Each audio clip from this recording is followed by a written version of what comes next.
Hello, my name is Marcus. I'm the compiler of a collection of therapy quotes entitled Psychoanalytic Self-Awareness Quotes. This is TQ 906 and 907. Therapy quote 906, the first part of it says, "Man lives in two worlds at the same time, inner and outer, psychic and material, and has relationships with two kinds of objects, internal and external." So this is Melanie Klein's main idea, that everyone lives in two worlds, the unconscious world and the external world. And so one brief example might be partially how the child in the classroom might be daydreaming a lot.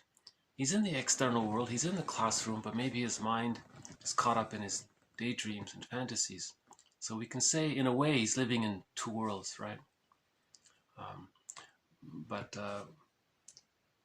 more specifically, according to object relations theory, this internal world, we have, it's as if we ourselves, a part of ourselves, led by the unconscious ego, which was split off from our conscious ego. So Fairbairn has this thing called splitting of the ego. We have the conscious ego and the unconscious ego. And this unconscious ego is relating to these different internal objects, or these fantasized personifications of our memories, right? And so briefly, so let's start with the baby at the very beginning. The theory is that the baby creates two images of his mother as if there are two mothers, because the baby can't handle the idea of the same person being so loving, and it's sometimes so frightening. So the theory is that the baby feels way too much anxiety if his actual mother is unavailable, or if she's not offering her maternal reverie, or she's being misattuned to his needs. That's way too exciting, way too anxiety-provoking for the child, or frightening for the child. So the theory is he creates an image of this mother as being a separate person. He puts it in a box, it's called compartmentalization, and then he denies it or rejects it or disavows it, meaning it goes into his further unconscious. So it's, or we can say it's split off and disassociated, one way of saying it. Right? And he does that to make himself think that when the mother's being frustrating, that's a different person. When the mother's being loving, that's his mother. When the same woman is being frustrating, that's not her, that's another person. So the child does this psychic maneuver to deal with the anxiety of the reality that the mother is both loving and frustrating. The baby can't handle this reality. But splitting, this defense mechanism, is just temporary. It's just for the first few months. And finally, by the age of 3, it's resolved. The split images of the mother, these two images in the boxes, come together to form a new third box that represents the reality of the mother as being a human being, both loving and frustrating, that kind of thing. But for that to happen, for the child to reach whole object relations, the experience with the mother must be more satisfying than frustrating. Then the child feels safe enough to get a realistic picture of his mother. If the child is way too frightened, then he keeps on using those defense mechanism, the defense mechanism, or the splitting defense of splitting. He's still using it. If the child's experience with his mother is more frightening than loving, he keeps on using this splitting defense mechanism. And if that doesn't get resolved by the age of 3 or 5 at the latest, let's say, that's a developmental trauma, and he's stuck there. Now, unconsciously, the person sort of emotionally sees things in his unconscious fantasy in these exaggerated images that the baby created temporarily. The person is still using it, right? So prejudice comes from there, right? Because with that, the person might project the unconscious image of the frustrating mother onto a non-threatening substitute other. And now they're expressing their, okay, So that's the repetition compulsion. The baby couldn't feel his anger and hurt towards his mother. Now as an adult and through the projection, it's a secondary delusion, he's gonna now feel what he couldn't feel at babyhood time. He's gonna be angry at, or be judgmental, or put down, or criticize this non-threatening substitute other. That's the person's attempt to master the trauma of when he was a baby. He couldn't express his anger towards the frustrating mother because the baby needs an attachment to the mother at all costs. Right? And the only way the baby can bond to the mother is if he denies the rejecting side of her. Right? But that's a temporary maneuver the child engages in, called the defense mechanism of splitting. Right? So let's say there is a developmental trauma, and the person still has these split images of a satisfying mother. Now we say that because these images are infused with the baby's feelings, these images warp and change, and they become exaggerated. We call them imagos. So the satisfying imago is like a goddess in a myth or fairy tale, or a good fairy godmother in a fairy tale, or a wonderful, beautiful, divine being goddess in a mythological tale. Right? So remember, myths and fairy tales are true on the inside. Myths and fairy tales describe the inner world. Actually, the theory is the myths and fairy tales, according to one, is that they describe the rest of development, where the splitting didn't get resolved. Right? Okay, and then the child has a... see, the theory about these exaggerated images is that the child, first of all, thinks in images. He doesn't have words yet. And because of the baby's small size, from the baby's perspective, it's as if his mother, from the baby's point of view, is like a giantess in the nursery. And he's very dependent on her, and he needs her so much. So he creates these exaggerated images based on the baby's perception, based on his needs, based on his fears of when the mother's not available. So the image of the unsatisfying mother gets subsplit into the enticing or alluring mother, part mother, and the rejecting part mother. So this alluring part mother in a fairy tale might be some seductress kind of character, or a siren, or those kind of things. And then you have the rejecting mother could be any kind of frightening creature, right? In myth, it could be some kind of demon or something, right? A frightening animal, or that kind of thing. So Fair Baron says, the unsatisfying mother is subsplit into the exciting object and the rejecting object, because at some point the baby had a hope that the mother was going to meet his needs, and then the mother rejected it. So there's that exciting rejecting, and the baby can't handle the idea that this one person is doing both. So the baby splits the image of the unsatisfying mother further into an alluring mother and a rejecting mother. So now the baby has three understandings of his mother: the goddess, the seductress kind of character, and then the rejecting, refusing one. Right? Now with these three, let's just stick with these three. With these three, associated and connected to each of these three part representations of the other are part representations of the self. So the satisfying imago is connected to a part self-representation that is satisfied. And the emotion there is the child feels loved and warm and secure. Linked to the alluring image of the other is a part of the self-representation we can call the enticed or the allured part self, who feels excited and overly hopeful kind of thing. And then linked to the rejecting part image of the frustrating mother is the child who feels unloved, devalued, shamed, humiliated, and all that. If the baby doesn't get enough love, the theory is he feels objectified, humiliated, shamed, and all that kind of thing. So let's say each of these 6 internal groupings of memories, Klein calls internal objects. Each of these, they can also, yesterday's quote from Clara Thompson called these internal objects fantasized personifications. Fantasized personifications of these 6 clusters of memories grouped together, or we can call them internal objects.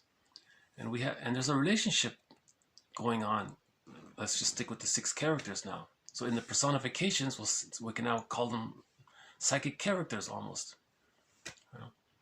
And each of these characters has a mind of its own. Now this little mind connected to each of these characters came from the adult, the baby's own mind. The baby's own mind, okay, the baby has the ego. Now the ego, Fairbairn calls it the splitting of the ego. So there's the conscious ego and the unconscious ego. Now the unconscious ego, there's the central unconscious ego, and then there are these 6 little mini minds or egos to attach to each of these 6 characters. Now there's this whole inner world going on. There's this relationship going on between the unconscious central ego and these 6 characters. And the unconscious central ego can project any one of these 6 characters onto others, and then relate to others in the outside world as if they are that inner character. You see? So when the soul is fragmented, the person's going to externalize and project because the psyche seeks wholeness, the psyche seeks healing. It's a developmental trauma to still unconsciously see others in these exaggerated fantasy images, goddesses and demons, right? So the psyche seeks wholeness, so it's going to project onto others for the conscious ego to recognize what his own unconscious ego is doing.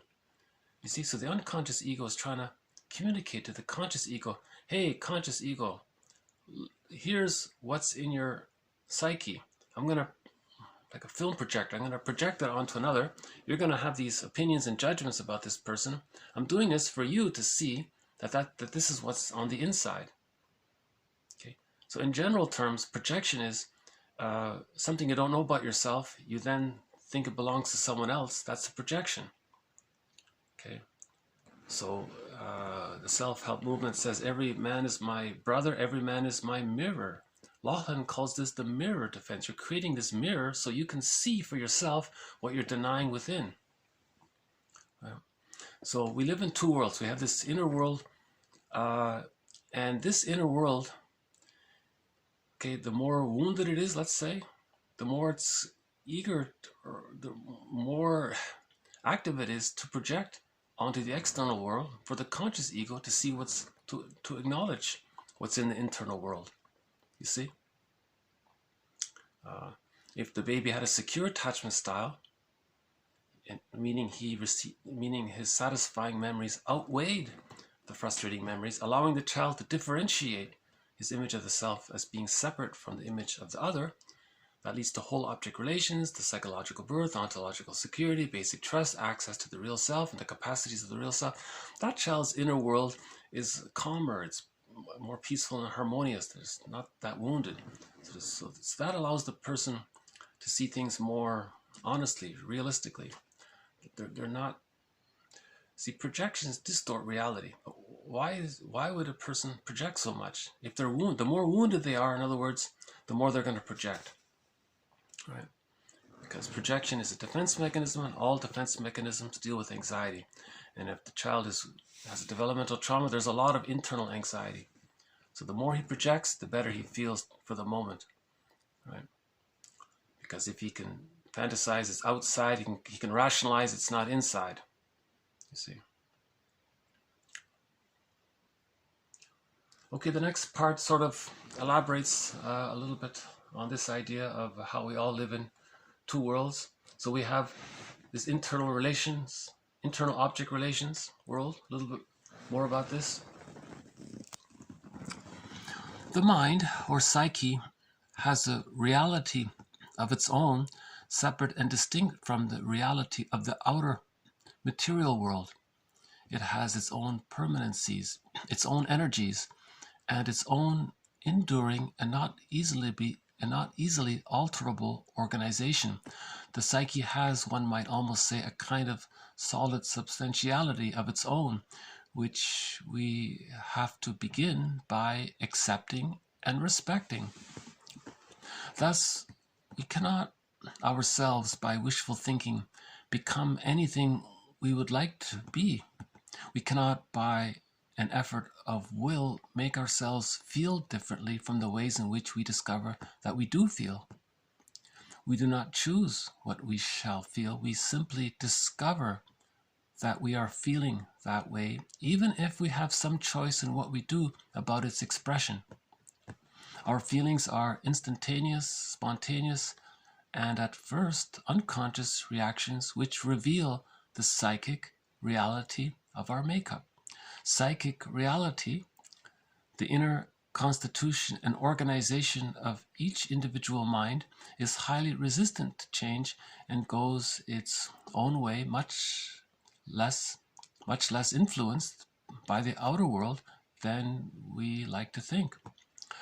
Our conscious mental operations do not convey the full force of this stubborn durability of psychic reality, since it is relatively easy to change our ideas, to alter our decisions, to vary our pursuits and interests, and so on. But we can do all that without becoming very different, basically, as persons. The apparent intractability of psychic reality. For example, the infatuated man cannot subdue his infatuation. The person who worries, he cannot stop worrying. Or the hyper-conscientious person who can't relax. Or the man with an irrational hate cannot conquer his dislike. Or the sufferer from bad dreams cannot decide not to have them. This is conspicuously the case with neurotic persons who manifest a marked helplessness towards his own psychic reality and emotional life. This was written by Guntrip. I think, I felt that when he was writing this, I got the impression, hold on, we got one of the birds here. Let's see. I think he's one of the senior crows, one of the older ones.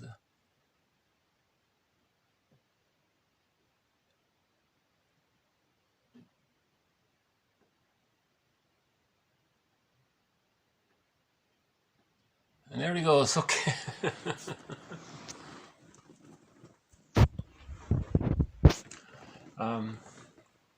So the three companion animals in this series are the crow, the blue jay, and the fox.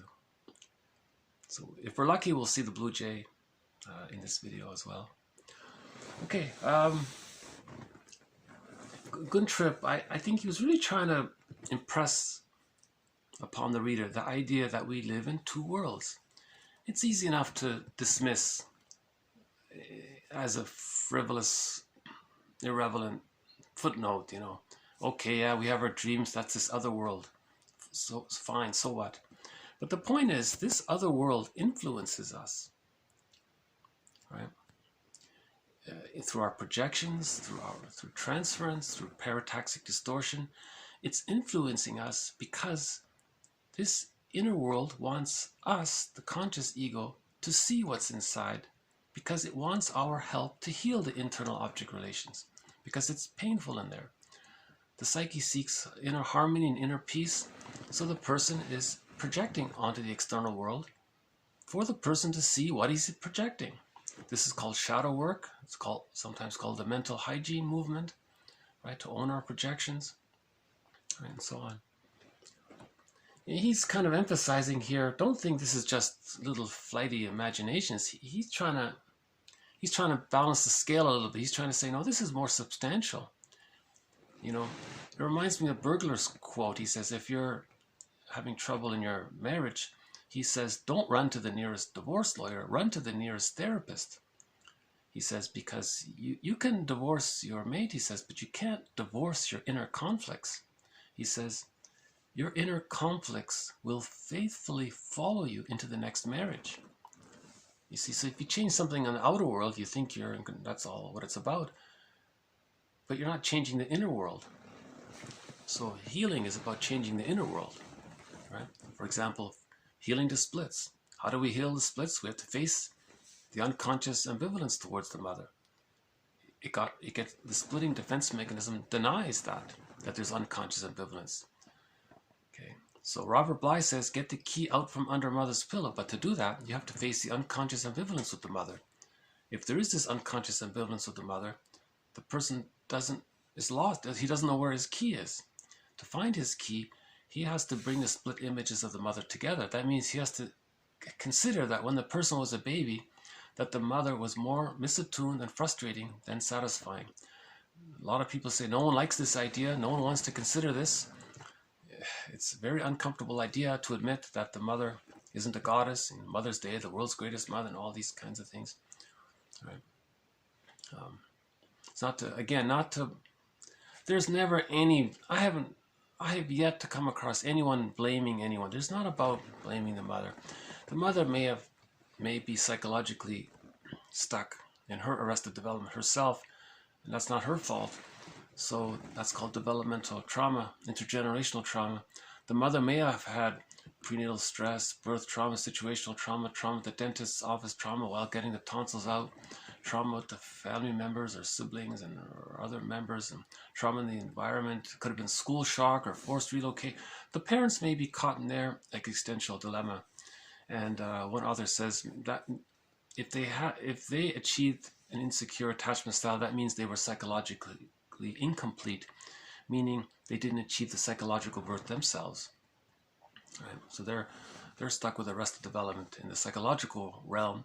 Therefore, when they have children, they don't have the psychic structure to offer a secure attachment style unless they're aware of what they're doing.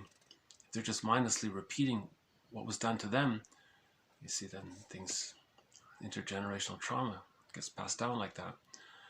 So either we repeat, act out, and don't remember, like Sisyphus, or we talk and heal. Right? Make the unconscious conscious.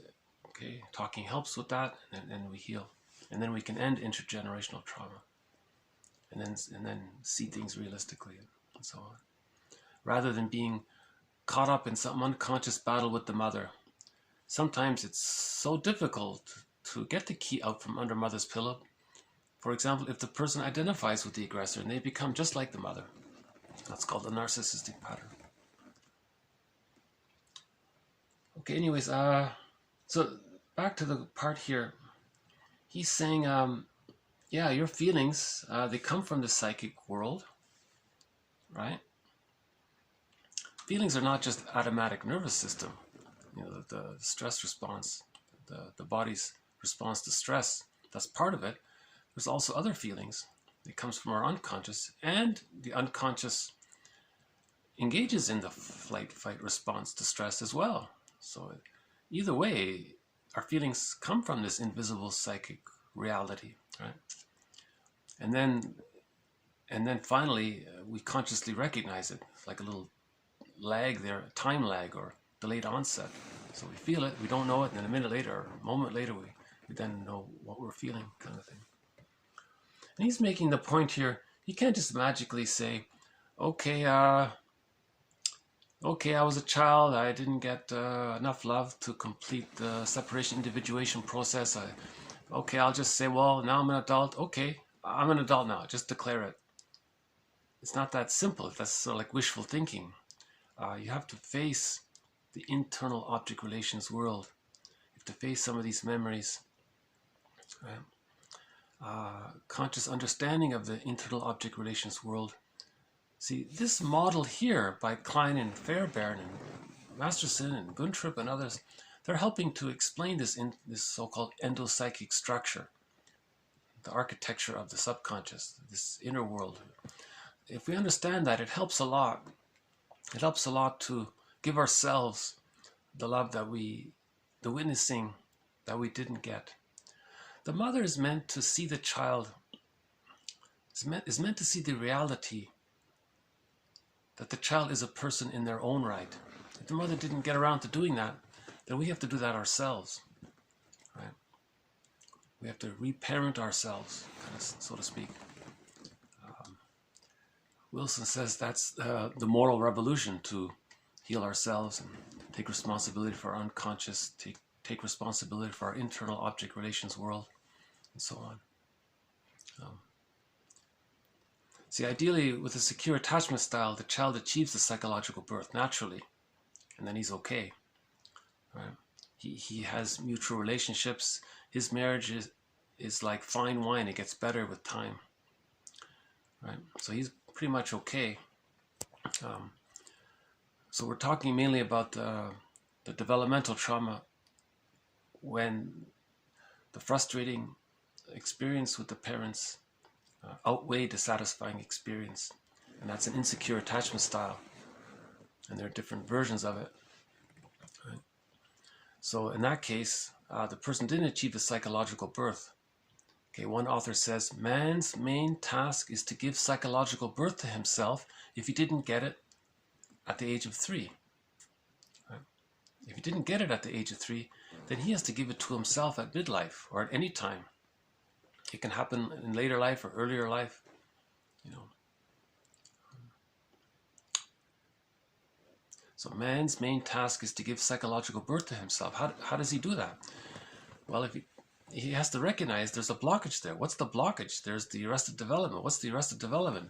The arrested development is the continued fixation of using immature infantile defense mechanisms such as splitting, projective identification, reaction formation, magical thinking.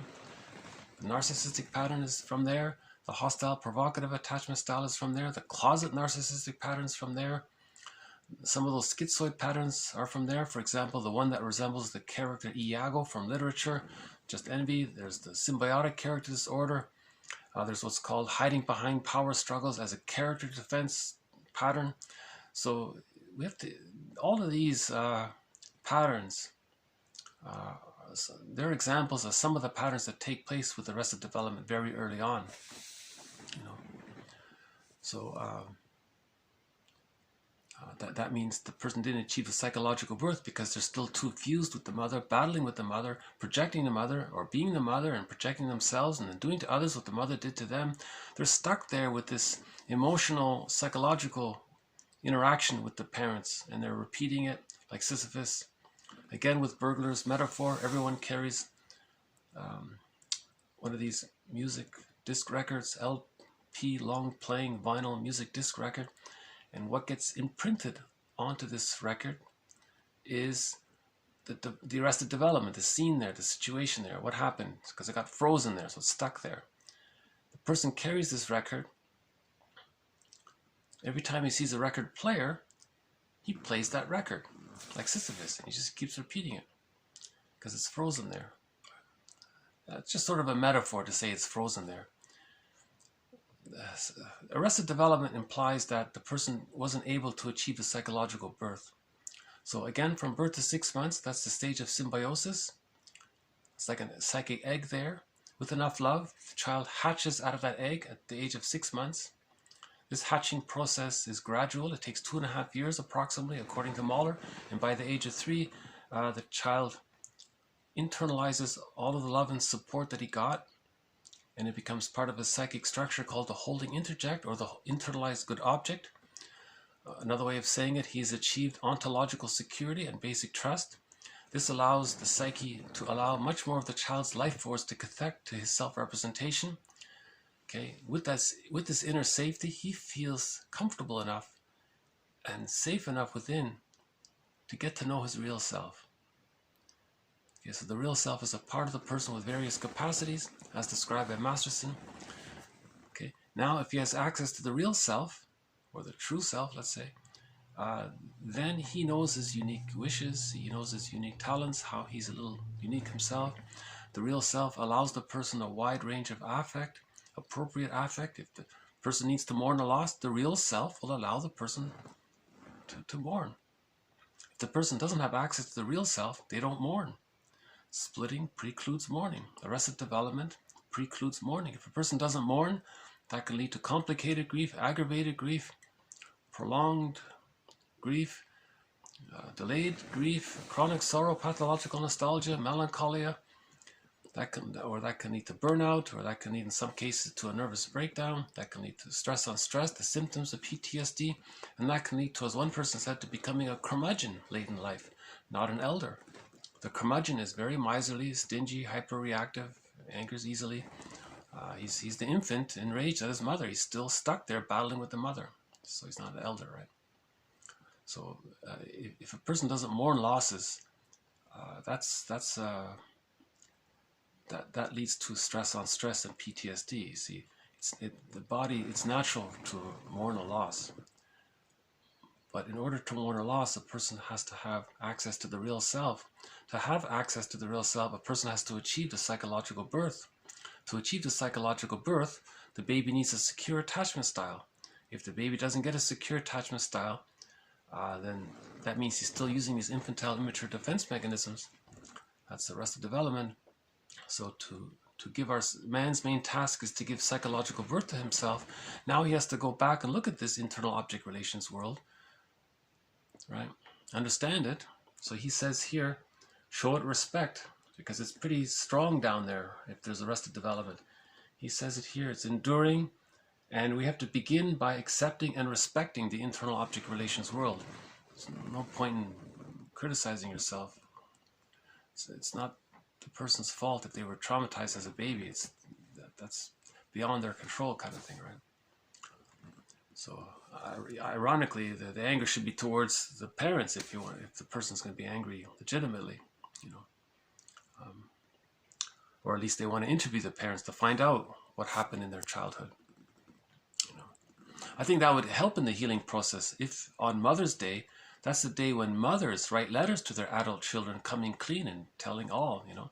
Same with Father's Day. They tell the truth about the early childhood, what happened in the first 3 years. You know, just help the person heal. If he has information, he can understand himself. When we say know thyself, we mean know both worlds. Know the conscious self and know the unconscious self. Know thyself means the self is the totality, the body-mind totality of the conscious self and the unconscious self. So to know the self, we have to know both parts. Right? So parents on Mother's Day and Father's Day, okay, them writing letters to their adult children, that helps their children to heal because it's helping them to know themselves, to know their unconscious selves. Yeah, that's an interesting quote actually, and it gives the examples. If you don't believe this, well, consider the man who's infatuated. Why is he so infatuated? What's that coming from? That's this, see, that's what happened is, in that case, he's projected the enticing part representation of the other, the alluring part. Remember those 6 parts? One of the parts is the alluring part other. He's projected this enticing part representation of the mother onto the partner and has this massive hope and infatuation that this person is going to meet their infantile needs. Right? That would heal the developmental trauma, but it can't be done. No one can do that. But that's why they're infatuated. They have this great hope and they're trying it harder and harder. So it can't be done. Right? That's part of the repetition compulsion. But if he is infatuated, see, that's his unconscious ego, okay, in harmony with the psyche's desire for wholeness and healing.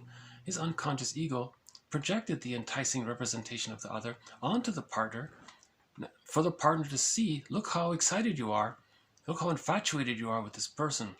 That's telling you that you're projecting this enticing image of the other. Now he gets a sense, if there's this enticing image, there's going to be this rejecting image. Now these two are both aspects of the unsatisfying representation of the other, okay, not the satisfying. Right? So there's a splitting there, unsatisfying and satisfying. Represents the splitting defense mechanism of the mother. Yeah, the person who's hyperconscious, why does he never relax? That's because something from the internal object relations world is in operation there, right? If the irrational hate, so there's the prejudice. If the person is projecting the rejecting image of the mother onto a non-threatening substitute other, and they're so angry at this other person is shaking their head. What's he angry at me for? I'm not his breast mother. I didn't refuse him when he was a baby. Why is he angry? He should blame his mother. One quote said, there was a slogan, or a bumper sticker or sign or something that said, if you have problems with your identity, take it up with your parents. You know, someone said. Another example was here, if you don't believe the existence of the psychic reality, notice you might have dreams, and then that's from the psychic world, right? Okay, another clue to the existence that we live in two worlds is interpersonal relations, as understood by Sullivan, refer to more than what actually goes on between two or more factual people. There may be phantastic personifications, such as, for instance, the idealization of a love object, or one may relate to a non-existent product of the imagination, for example, the perfect mate. Also, one may endow people falsely with characteristics taken from significant people in one's past. An interpersonal relationship can be said to exist between a person and any one of these more or less phantastic people, as well as between a person or group evaluated without distortion. This brings us to Sullivan's concept of parataxic distortion, which is not identical to transference, although it includes it. Parataxic distortion occurs whenever an interpersonal situation, parataxic distortion occurs whenever, in an interpersonal situation, at least one participant is reacting to a personification existing only or chiefly in his fantasy. Parataxic distortion, therefore, would be any attitude towards another person based on fantasy or identification of him with other figures. This just adds a little nuance, because sometimes authors make little fine distinctions between projection, transference, and parataxic distortion. Basically, they're all the same. Something you don't know about yourself, something from your past, and you're now seeing it in the present. So you can project it, you can transfer it by reliving it, or parataxic distortion. He's emphasizing the idea that what you're projecting, he wants to make it clear that what you're projecting is this fantasized personification, this internal object. So if in the unconscious mind there's an image of the enticing part, representation of other, the enticing object, and you project that onto a woman or a person, and it's distorting it, because that image is like the most seductive, right? Like in the Odyssey, it's the siren, right? Or who was it? Calypso? Was it Calypso? No. Circe, something like that. Very seductress.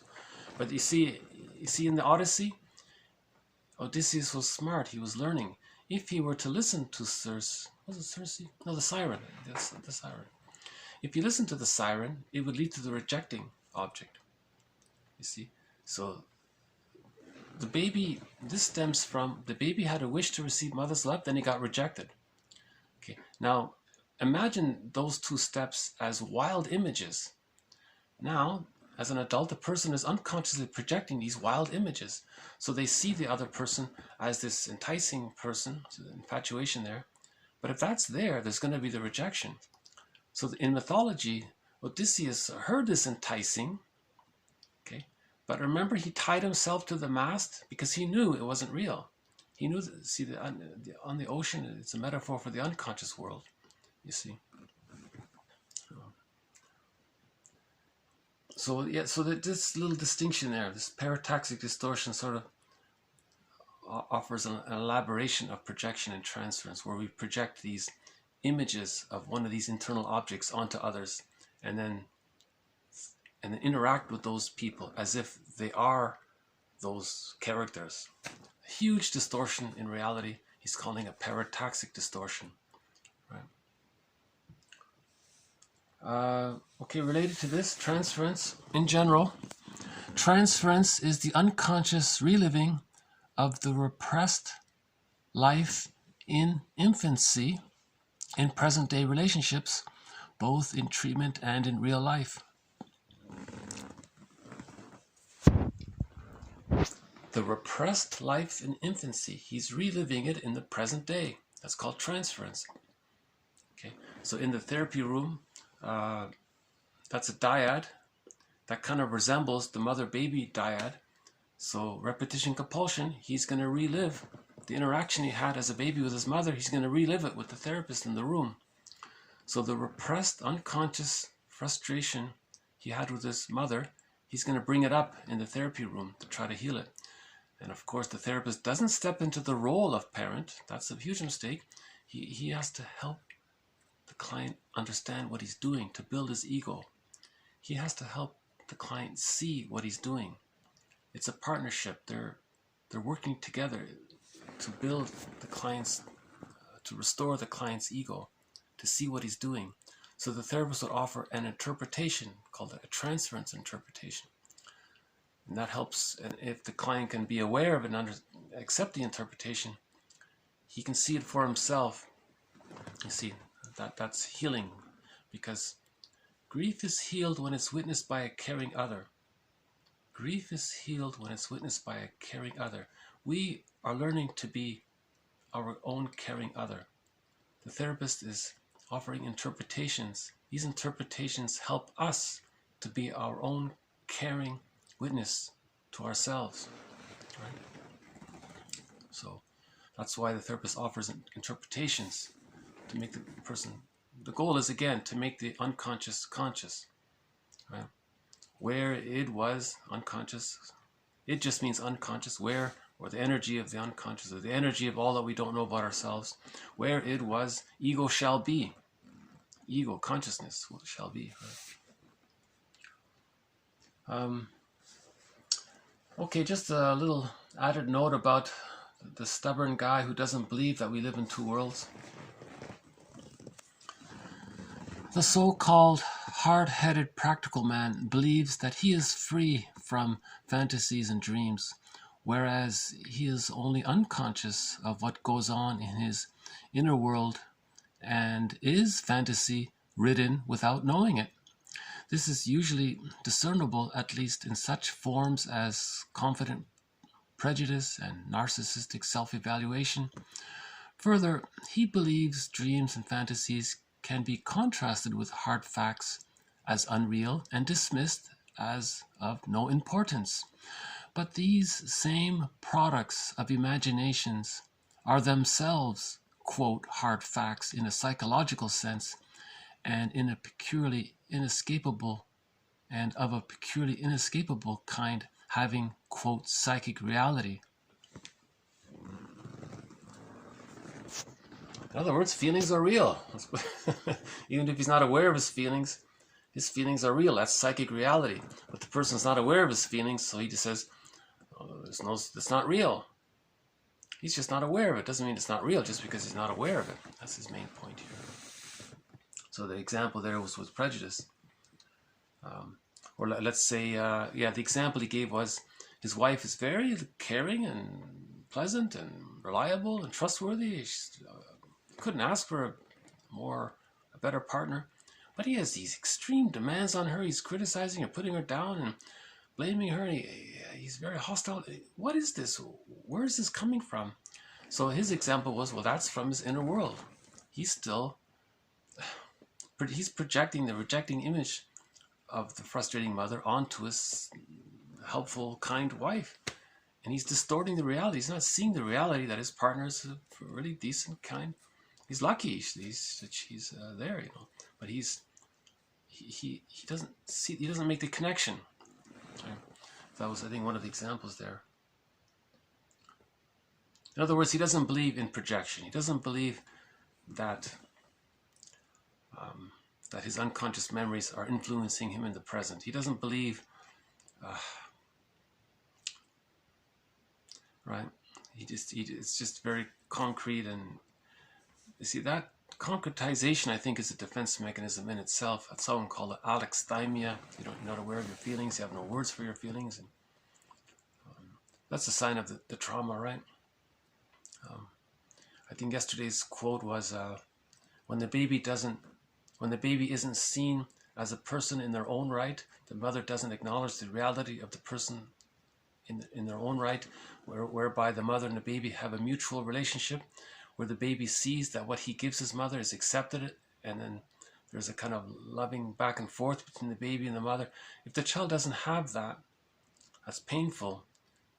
As a reaction formation, the anger in response to that, the person adopts what's called the power complex. So Woodman talks about that.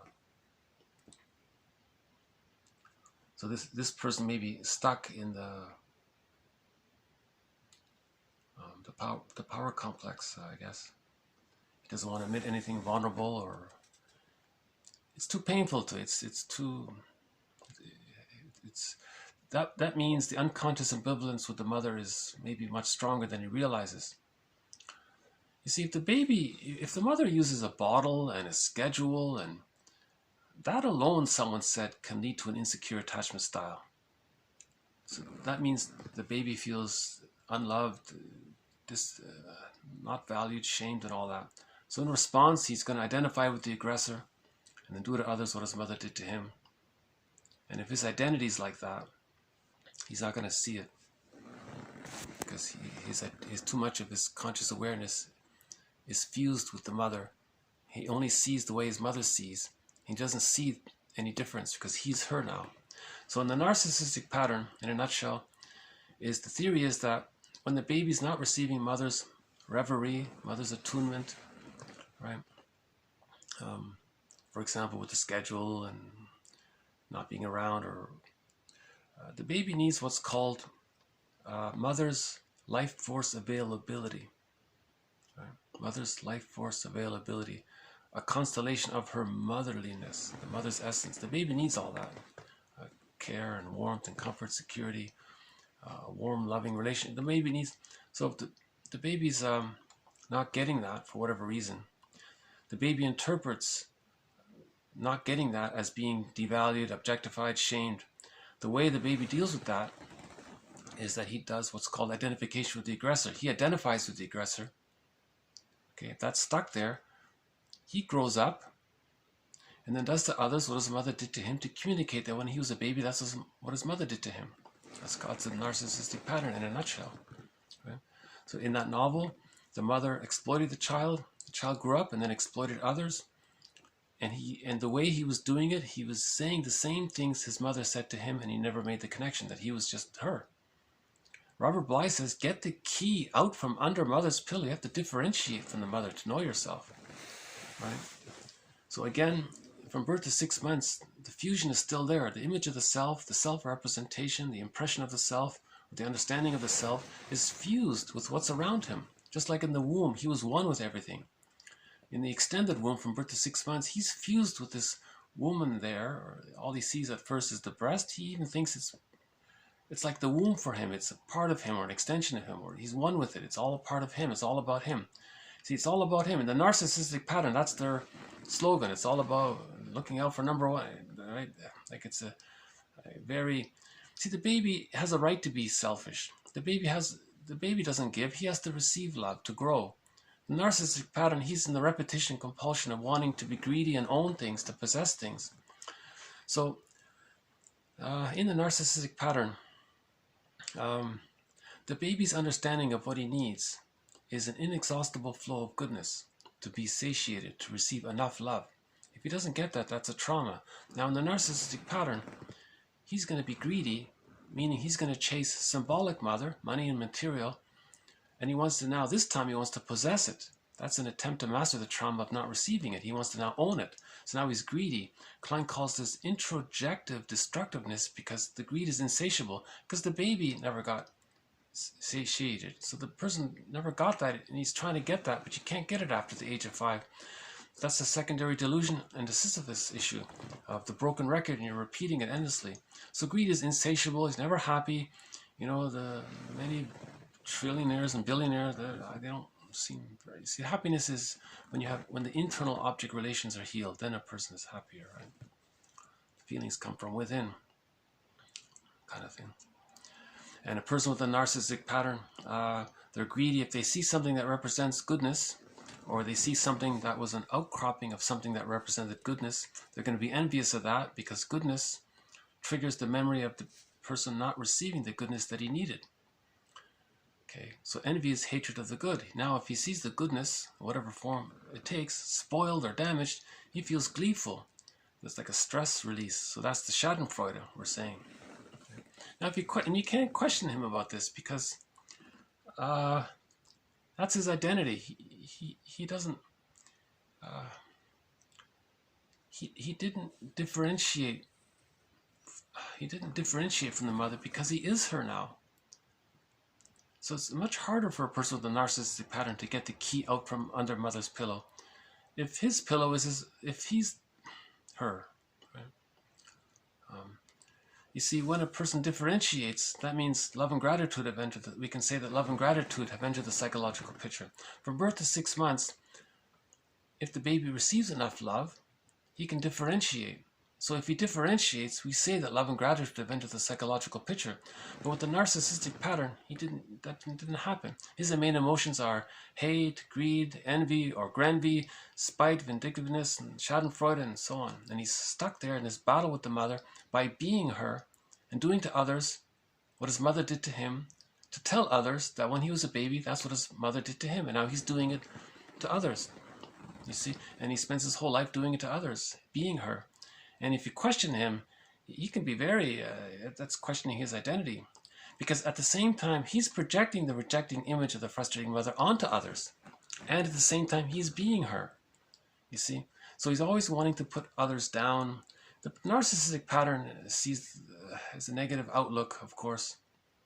Their humor is put down humor because they're still stuck in infantile megalomania. Remember, the mother was in a one-up position over the baby. Now he identifies with the mother, so he has to always stay in the one-up position if he's going to have his false self organization. His identity is the false self organization. Winnicott says the false self is only meant to temporarily protect you from your real self. It's not meant to replace your real self. But in the narcissistic pattern, the false self replaces the real self. He gives up on the real self. The real self is deep in the unconscious. In the fairy tale, it's the boy in exile, or the person in exile, or the wounded animal lost in the forest. You see, so the real self is quite far away from himself. But in one legend, in one indigenous tale, the wise old woman told the guy, go into the forest, find this wounded fox, bring it home, nurse it back to health, and then your psychic house will be healed. You know, you'll feel that the fox represented the wounded inner child. So if he nurses the wounded inner child back to health, his feelings come back into himself. He's reanimated into himself. So we are what we feel. I feel, therefore I am, and so on, right?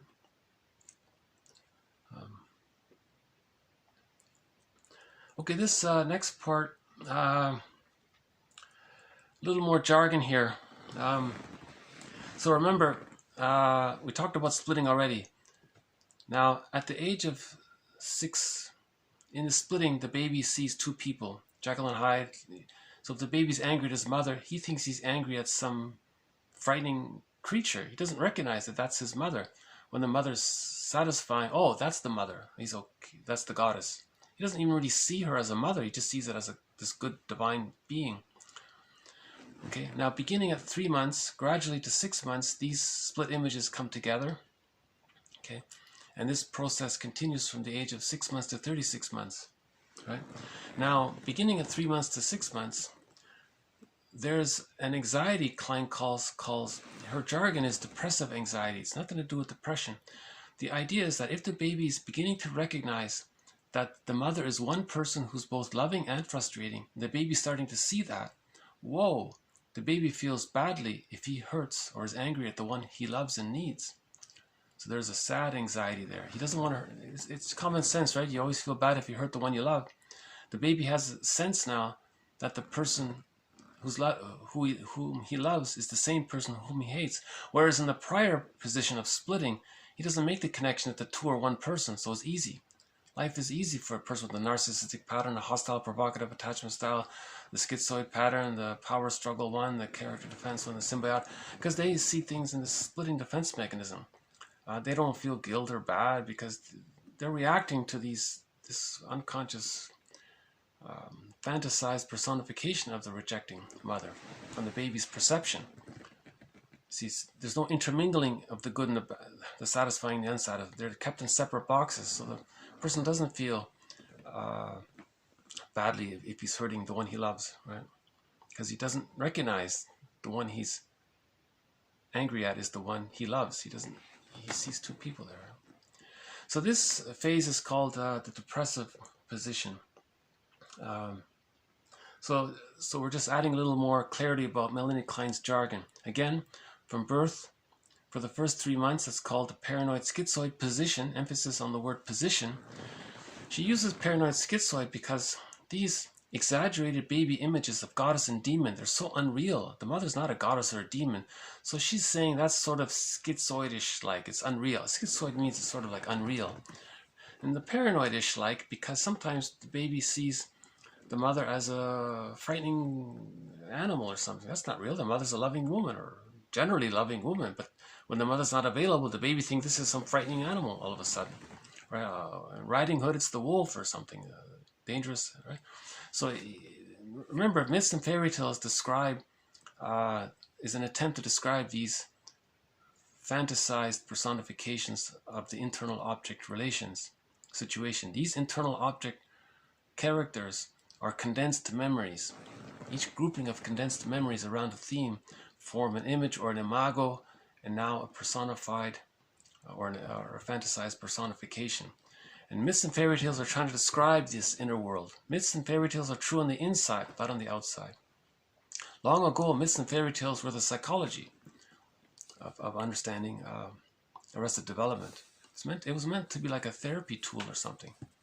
Now it got all watered down and changed, and it's just amusement for kids kind of thing. But kids relate. You see, it's interesting because kids relate to fairy tales because there's still that reference to good witch, bad witch. That relates to the mother being good mother, bad mother, you know. And the child doesn't get it. It's the same person. So they're still using this. We still have traces of these unconscious memories, so we can all still relate to it. And under stress, we can use these old defense mechanisms because the neural networks are still there, but they're layered over by newer, advanced networks. But we can still, under stress, access them briefly. So we can still relate to. We can still kind of understand and get it because we were there once at one point as a baby. That's the theory, right?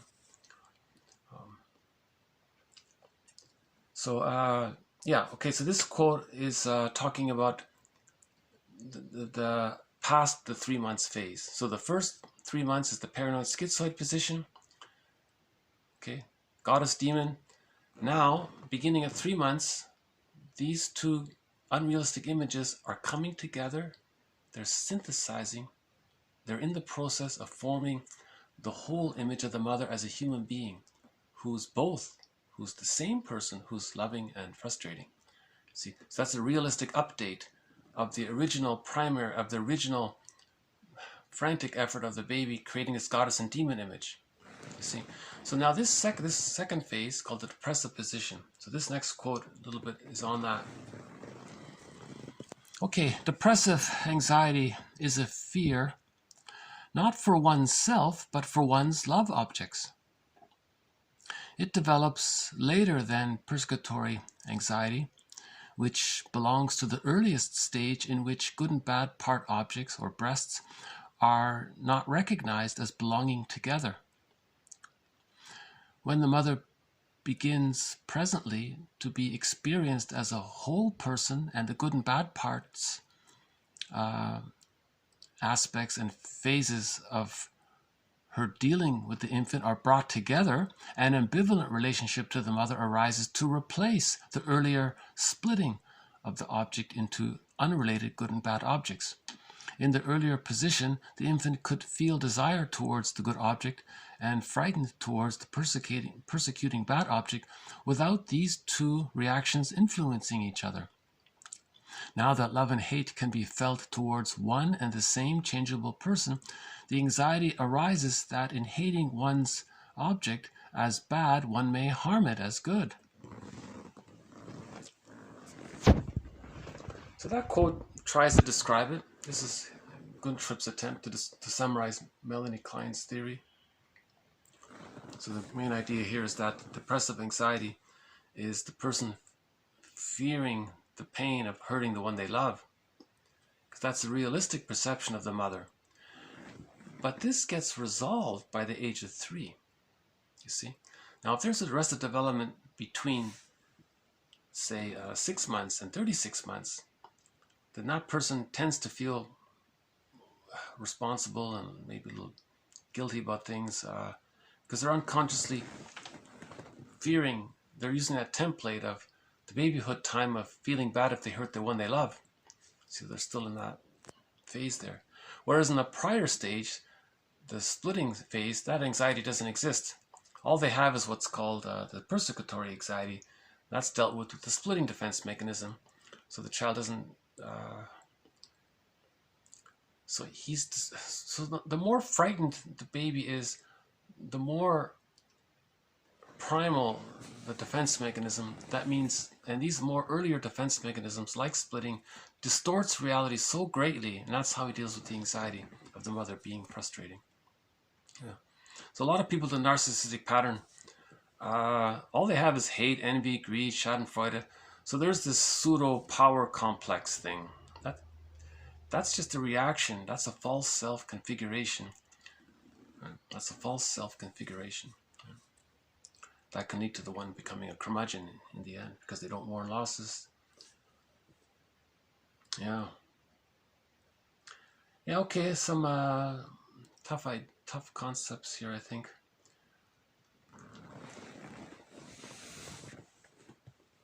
So just in conclusion, we live in two worlds at the same time, the inner world and the outer world.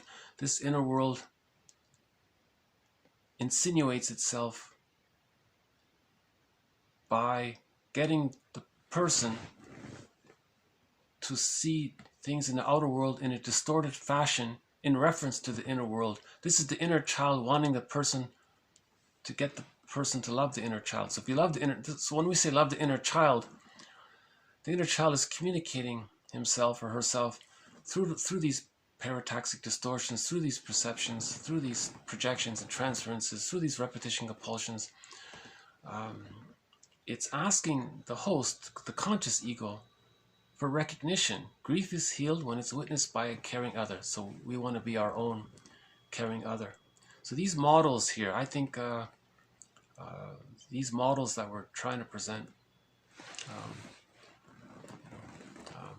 So again, the 6 mentors in this series are Melanie Klein, William Fairbairn, Margaret Mahler, James Masterson, Karen Horney, and Edmund Bergler. They all offer a wealth of understanding about the inner world. And I think if we can glimpse from each of these 6, I think it's how I find it helpful. I think it can be helpful. Because once we understand the inner world, we understand our emotions better. If we understand our emotions, we know where they're coming from and why they're there. If we know why they're there, that can help us to understand what happened to us. And that can lead to forgiving our parents. Because forgiveness and the willingness to be happy are the same. Hugh Pradner said, the willingness to be happy and forgiveness of the other are the same. They're simultaneous. Because when you forgive the other, that means you're facing the unconscious ambivalence. Splitting creates an unconscious ambivalence. With the depressive position, this ambivalence is more front and center. The person recognizes that the same person is loving and frustrating at the same time. That's a realistic truth about reality about human beings, right? If a baby's loved, he's relaxed and confident, has access to the real self. If he's traumatized, he's the infantile defense mechanisms. So we're all humans. We all have the same psychic apparatus. We all have a psychic apparatus. Right? We all live in two worlds. That's what we all have in common. So know thyself means to know both sides. Oh, I think we got one more visit by the crow here. Let's see.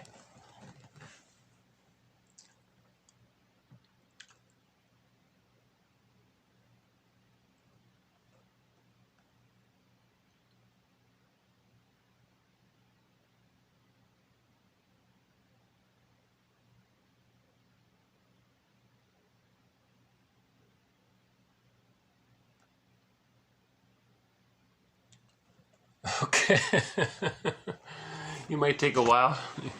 You might take a while before he makes the jump, right? Yeah, he's still there. Okay.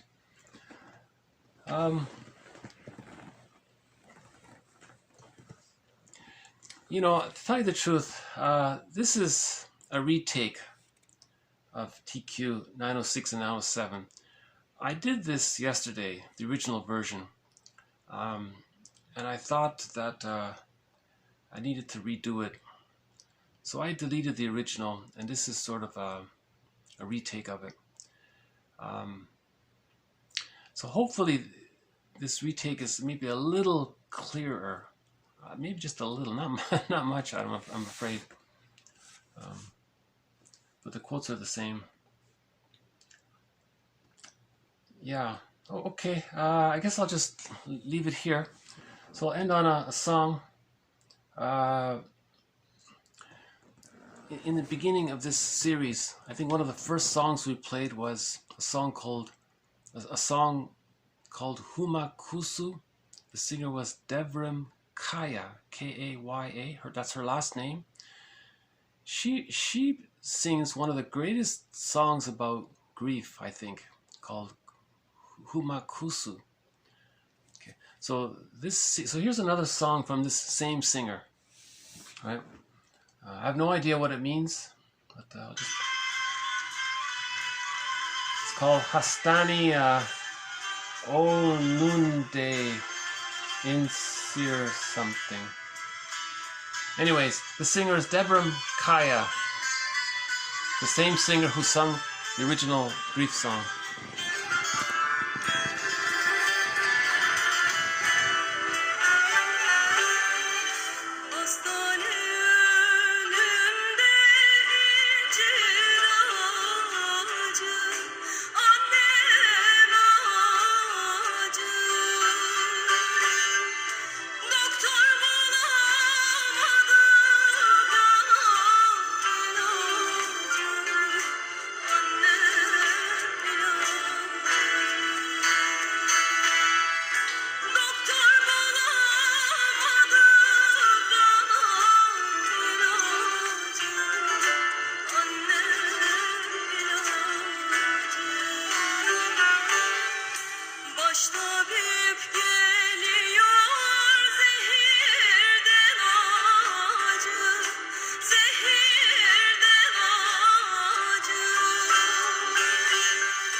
Okay, so thank you very much. This has been TQ 906 and 907. Man lives in two worlds at the same time, inner and outer, psychic, okay, psychological, psychic, invisible. Remember that movie referenced before, the French comedy movie, Two Worlds? It's a French fantasy comedy movie with English subtitles. The character was transported into this other world. This was a metaphor for the unconscious world. And he was facing these fantasized personifications of his own internal world. As he healed his internal object relations, as the internal object relations improved, as he was achieving peace in this other world, his outer world, okay, so we saw the character transported back and forth through this magical tunnel, and in his outer world, in the present day, his life got better in the external world. The message was very vivid and very clear. When we heal the internal object relations world, we're healing, we're relating more realistically and calmly and in the present world. So our external world is better. We're living a better life in the real external world if we heal the internal object relations world.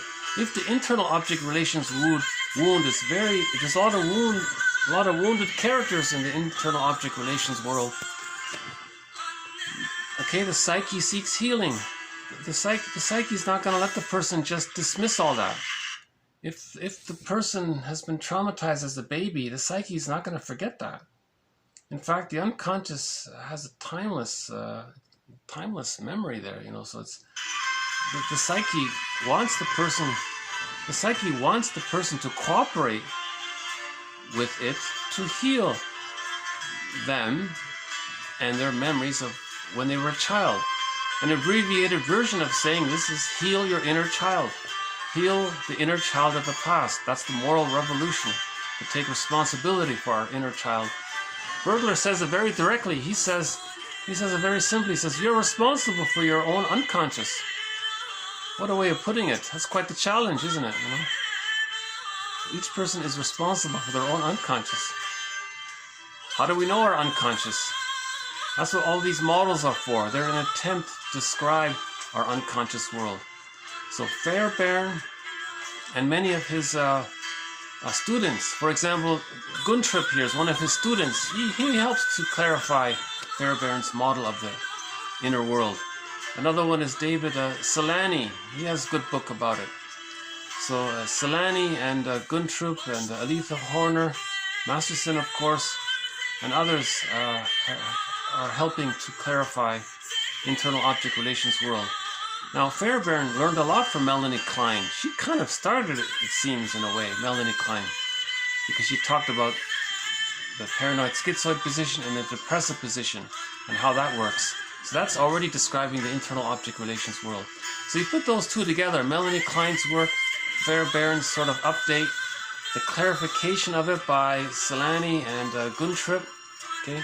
Now Masterson comes along, blends all of that with Margaret Mahler's theory of the psychological birth, and he comes out with what he's calling the Masterson approach. Very helpful. The Masterson approach, extremely helpful. He brings a lot of this together. I think he's one of the finest teachers, finest mentors here. Karen Horney keeps things very human. She reminds everyone that we're people first, that psychotherapy is about healing the whole person, remembering that we're people first who are wounded, right? So to keep that humanistic love perspective in mind.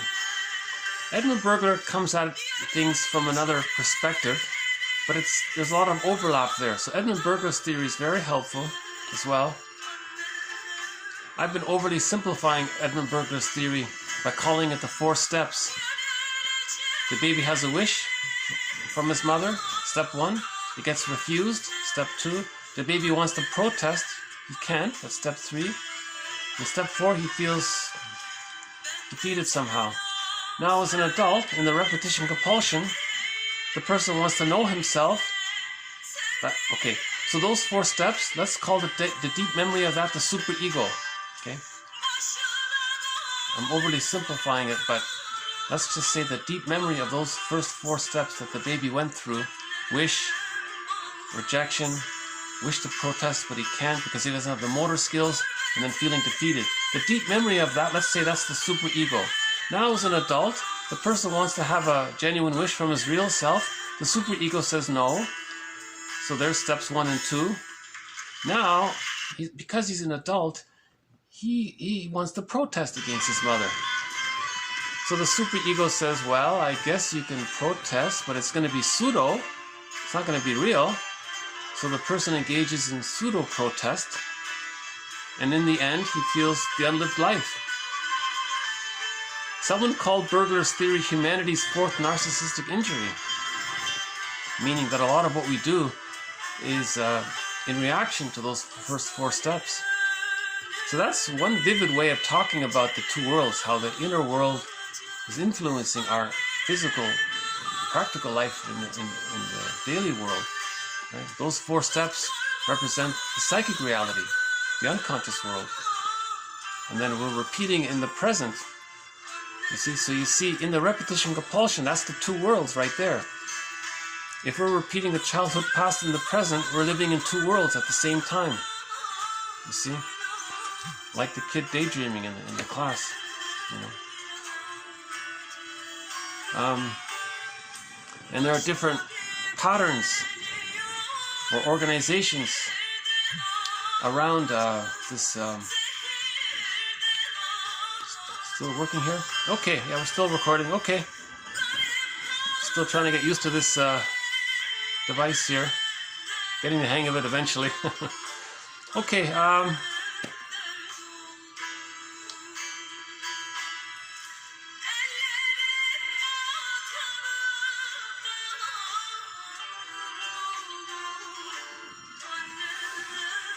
if you're a little bit like this song, I highly recommend Devon Kaya, her song Humakusu. It was one of the first songs we played in this series regarding grief work. We did a thread on grief, right? And I thought that song would help a person in the grief process. A very, very moving song, I feel. That's my vote for the greatest grief song. So this is that song was sung by Devon Kaya, who's singing this song here. Hastane Onunde. It's in the Turkish language. Unfortunately, I have no idea what the lyrics are.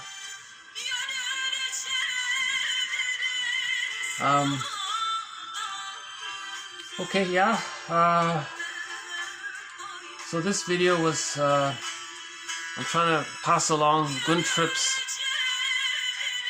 writing prowess to impress upon everyone that we live in two worlds, and to be aware of the two worlds.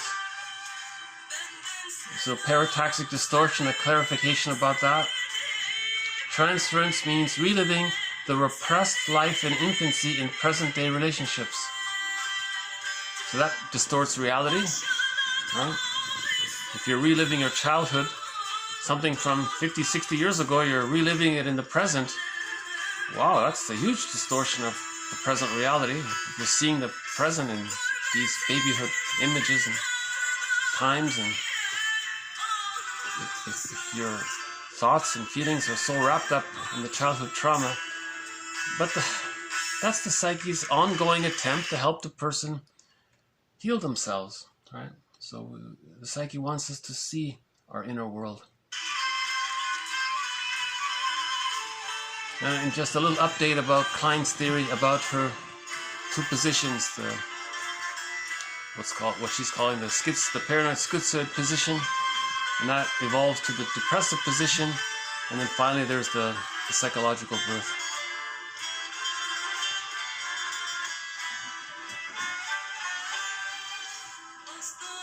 Okay,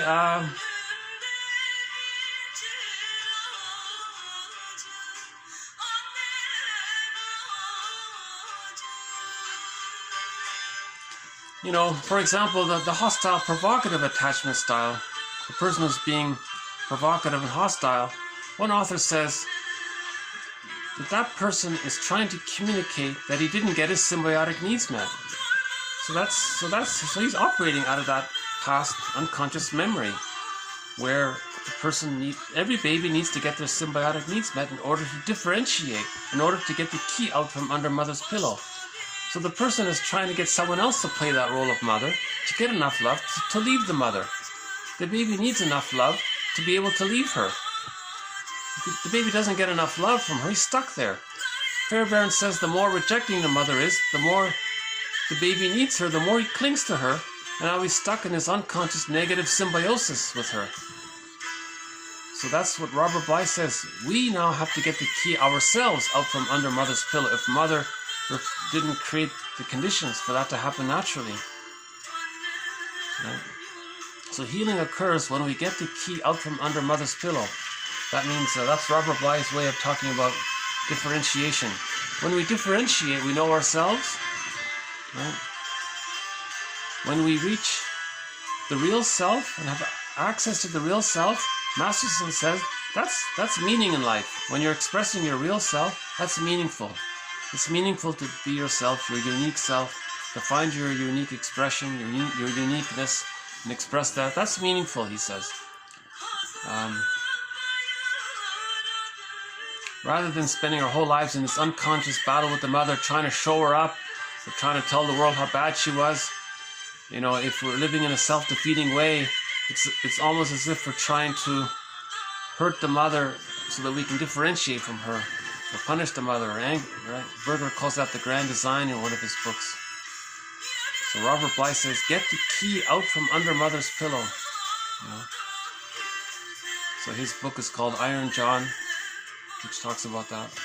I highly recommend all of his audio material that's available. Yeah. Okay, so we'll update these ideas in future quotes and videos.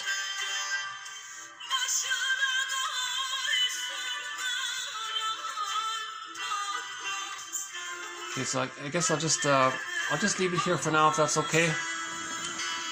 Thank you very much. This has been TQ 906 and 907. More to follow. Bye for now.